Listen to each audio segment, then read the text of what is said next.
The Castillo San Felipe del Morro, or simply El Morro, is one of Puerto Rico's most important historical landmarks.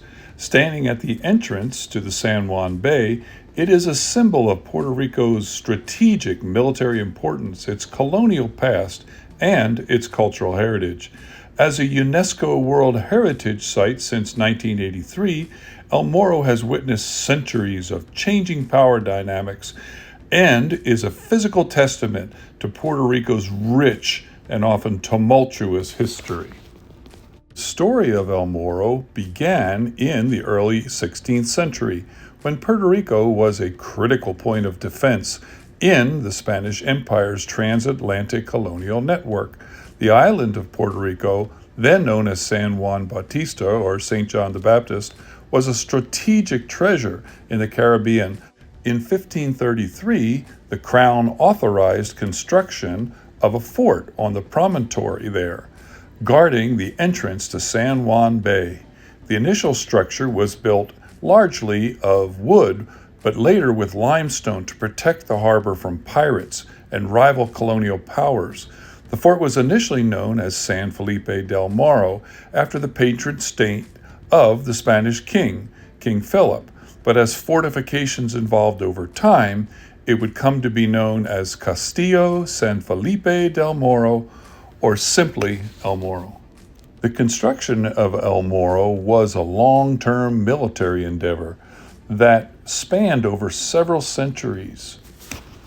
The architecture of El Morro developed over the course of more than 400 years. The 18th century saw the introduction of more refined military engineering practices, including the addition of garita, or watchtowers, which were a notable feature of the castle and allowed the sentries to observe and defend the bay from high vantage points.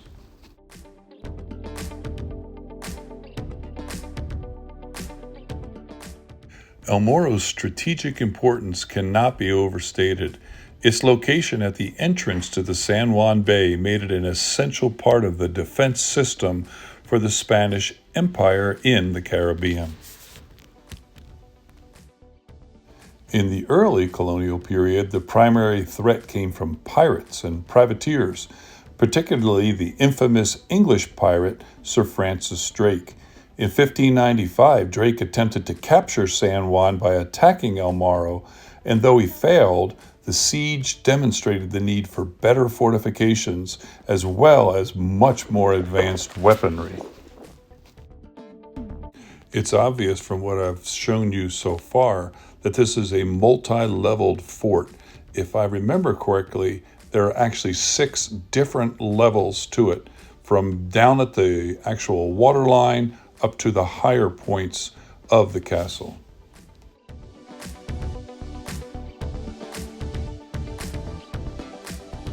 You can see the size of these walls judging by the people at the base.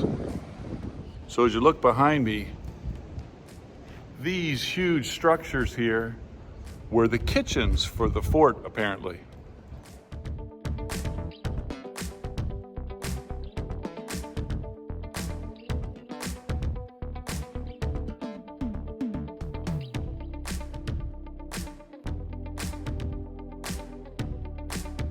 Look at the incredible size of this wall. It just goes on and on and on and on. It's just humongous wall. The geopolitical landscape changed, perhaps forever, once again with the arrival of the United States at the end of the 19th century following the Spanish-American War. Puerto Rico was then ceded to the U.S., marking the end of Spanish rule, and El Morro's military purpose diminished as the island became an unincorporated territory of the United States.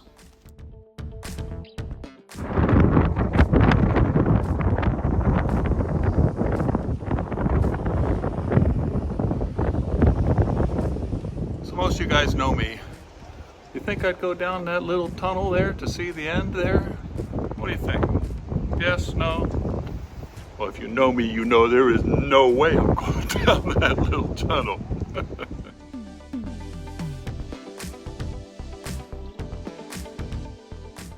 From this image, you can see that straight line where I entered the fort, but then I went back outside and circled around in order to go around the entire fort and then enter through the main gate back into the city.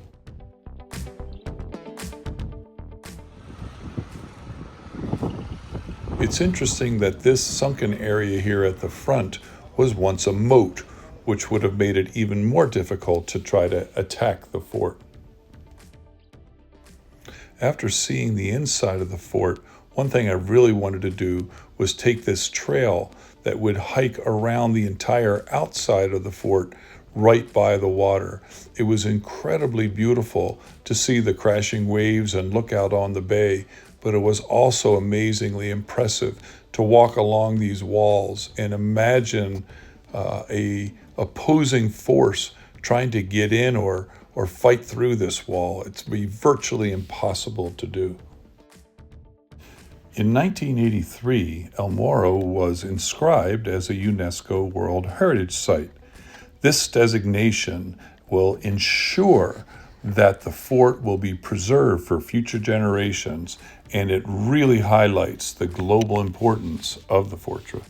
There were several factors that really contributed to the fortress's inclusion as a UNESCO World Heritage Site.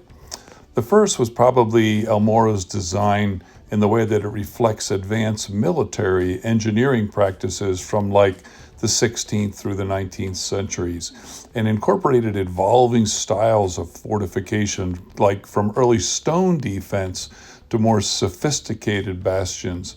Its design influenced subsequent fortifications throughout the Caribbean and beyond.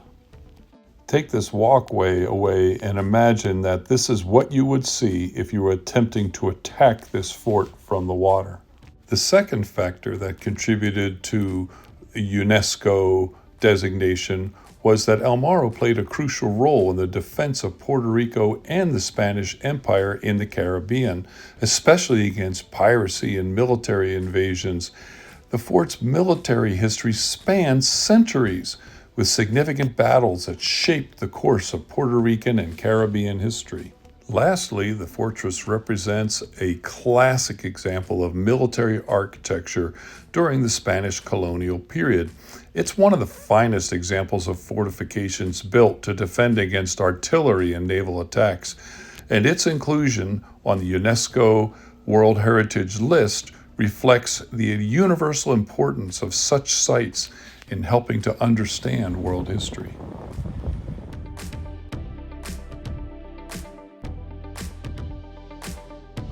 Another fun thing to see was all of the iguanas, some huge, that were along the way.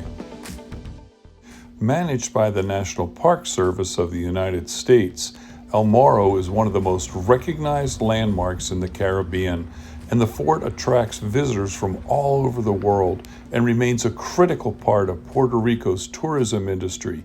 Its status as a UNESCO World Heritage Site ensures its continued preservation and highlights its importance not just to Puerto Rico, but to the global history. At the end of your winding walk, you come to the city gate, which leads you up the hill to the beautiful Cathedral de San Juan de Puerto Rico. Thank you so much for watching this video. I hope you enjoyed it. Puerto Rico is gorgeous, and this fort is a place you have to check out. I'll see you on the next video.